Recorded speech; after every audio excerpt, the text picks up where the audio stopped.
Hello, my friends, and welcome back. It's Thornick. We're taking a look at the Arms Warrior on the Battle for Azeroth Beta today. So, Arms has received some significant changes compared to Live, and we're going to dive right in, starting with the ability that Arms has long been built around, which is none other than Colossus Smash. So, Colossus Smash on Live is basically a 100% uptime buff that you keep on your target, and you deal your mastery and additional damage to that target. On beta, it is now the short duration, short cooldown DPS cooldown for Arms. So it has a 45-second cooldown, increases your damage done by a flat 30%. This is no longer affected by mastery, and it is no longer reset by tactician or anything else. So if Colossus Smash is just a DPS cooldown and is not that DPS window that we're trying to maintain, and is not our mastery for Arms, well, what do mastery and what do tactician now do? What do they affect? Well, let's take a look at them.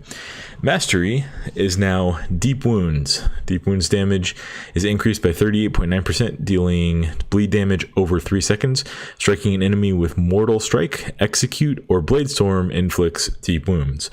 So the big damage abilities for Arms will proc Mastery, and it will do that regardless of whether you have the Colossus Smash buff up or not. Tactician, which in Legion is the reset mechanic for Colossus Smash, now resets the cooldown on Overpower. Overpower is a rotational ability that we're going to be using on cooldown because it has that reset mechanic, so we don't want to be resetting it with it already available.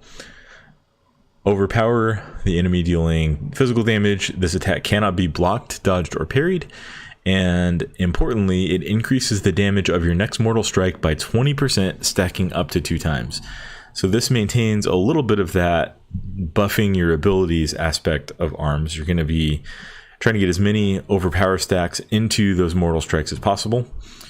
So how else does Arms spend rage? Well, Mortal Strike and Execute are going to be your big spenders, and then Slam will spend 20 rage as a single target filler, and Whirlwind is going to spend 30 rage as an AoE filler.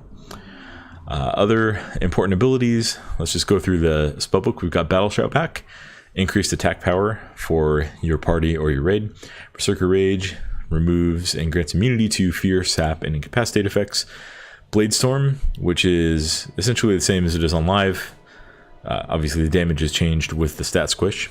We've got Charge, same as it's always been. Defensive Stance, that's a talent, we'll go over that later. Die by the Sword is Arms baseline defensive cooldown. You get 100% parry and 30% reduced damage. Hamstring is your snare. Heroic Leap is Heroic Leap. Heroic Throw is a ranged attack that generates high threat.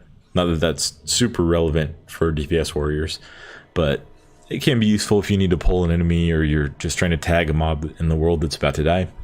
Intimidating Shout, AoE Fear. Mortal Strike, we already talked about, big damage spender and reduces healing taken from the target. Pummels or Interrupt. Rallying Cry is a raid defensive cooldown, increases the current and maximum health of all party and raid members by 15%. Sweeping Strikes is now baseline. It is no longer a talent, but it has been changed a little bit. It has a 25-second cooldown, and for 10 seconds it causes your single target damaging abilities to hit 1 additional target within 8 yards for their full damage. So instead of just always affecting several of your abilities, it is now a cleave cooldown. And it looks like Gammon's going to save us here. Arms still has Taunt, still has Victory Rush, and Seasoned Soldier just gives you more rage from your auto attacks. So that's the baseline spellbook. Let's take a look at the talent tree here. So in tier 15, we've got War Machine, which gives you more rage from your auto attacks, and has the important open world questing leveling bonus where when you kill an enemy, you get rage and you get increased movement speed, help you get from mob to mob. Sudden Death is back. Your auto attacks have a chance to make your next execute usable on any enemy and consume no rage but deal damage as if it spent the maximum amount of rage. Skull Splitter is a new ability which generates 20 rage and deals damage. This is nice because baseline, the only way that arms generates rage would be from charge and your auto attacks. So having this ability could be really useful. Now, what I found in just my testing against target dummies is that arms does not, at least in decent in-game Legion gear, arms does not feel rage starved at all. So this may or may not be something that helps the rotation. I'm imagining it 120 in fresh questing gear or even normal dungeon gear. It's probably going to be pretty nice to have that extra rage on demand, but we'll see what the tuning ends up looking like on that. In the level 30 tier, we've got Double Time, which gives you 2 charges of charge. All of the charges, charge, and reduces its cooldown by 3 seconds. Impending Victory, which gives you more frequent self heals, and then Stormbolt, which is your stun. Shockwave is no longer available to DPS warriors, but Stormbolt is still pretty strong if you need a single target stun. Tier 45, Massacre has been retooled. It now causes Execute to be usable on enemies that are below 35% health instead of 20%. So it extends that Execute phase by a fairly significant margin. We've got Fervor of Battle, which will allow you to use Whirlwind as your single target filler instead of Slam. And then Rend, which is just a bleed that does pretty strong damage over time. Tier 60, we've got Defensive and Mobility tier. Second Wind gives you healing when you're not taking damage. Bounding Stride gives you more frequent access to Heroic Leap and gives Heroic Leap a sprint attached to it. And then Defensive Stance, which has seen a little bit of a buff. You deal 10% less damage while it's active. This is compared to 20% less damage when it's active on live. Tier 75, Collateral Damage. When your abilities strike a second target due to sweeping winds, they refund 20% of their rage cost. This could be nice. Warbreaker replaces Colossus Smash with an AoE version of Colossus Smash. This is the same name and very similar feel to the ARMS artifact ability. Of note, it does exactly the same damage that Colossus Smash does, 3784 on my character sheet. Colossus Smash, 3784 damage, and it gives you the same damage increase. It's just an AoE version of that. And then Cleave is now a talent instead of being a baseline part of the toolkit. So Cleave, you'll hit all enemies in front of you, and if you hit at least 3 targets, you inflict your mastery deep wounds on those targets. Tier 90, we've got In for the Kill, which is Colossus Smash, gives you 10% haste, or gives you 20% haste if the target is below 20% health. This has really nice synergy with the Execute window, and is a good talent even outside of that. Avatar is just 20% increased damage. It also generates 20 rage, but in the grand scheme of things, that's not a whole lot. And then Deadly Calm reduces the rage cost of your abilities by 100% for 6 seconds on a 1-minute cooldown. So this could see some really nice use in the Execute phase for some fights, or if you're just feeling rage starved frequently, you can take a lot of talents, like you can take Skull Splitter and Deadly Calm, and then you'll be able to control your rage a little bit better. You'll be able to have windows at least every 1 minute where you can use your abilities freely. Tier 100, we've got Anger Management, which is every 20 rage you spend reduces the remaining cooldown of Colossus Smash and Blade Storm by 1 second. And you'll be spending a lot of rage very frequently with arms, so this actually plays out to be a pretty significant cooldown reduction.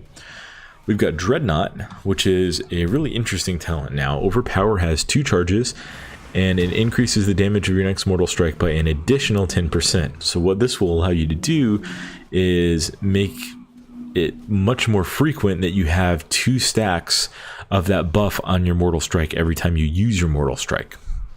So Dreadnought gives 2 charges to overpower, so you can use 2 charges and then mortal strike. You can sit on 1 charge while it's recharging.